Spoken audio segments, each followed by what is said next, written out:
Breaking news చూస్తున్నాం. YCP ముఖ్య నేత హిందూపురం మాజీ ఎంపీ గోరంట్ల మాధవ్కు ఊహించిన షాక్ తగిలింది.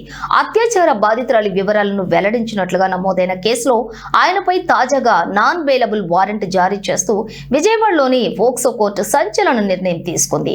గతంలో జరిగిన ఒక అత్యాచార ఘటనకు సంబంధించి బాధితురాలైన మైనర్ బాలిక గుర్తింపును మరియు వ్యక్తిగత వివరాలను గోరంట్ల మాధవ్ బహిరంగంగా వెల్లడించారని ఆరోపణలు వెల్లువెత్తాయి.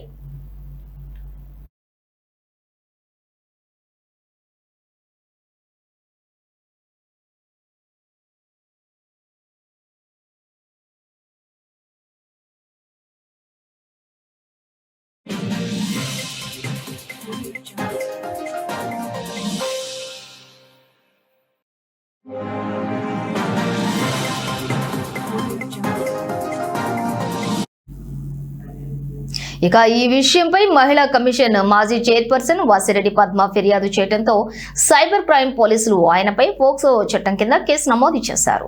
కేసు విచారణలో భాగంగా గోరంట్ల మాధవ్ను పలుమార్లు కోర్టుకు హాజరు కావాలని న్యాయమూర్తి ఆదేశించగా వరుసగా విచారణకు గైర్హాజరు కావటాన్ని కోర్టు తీవ్రంగా పరిగణించింది.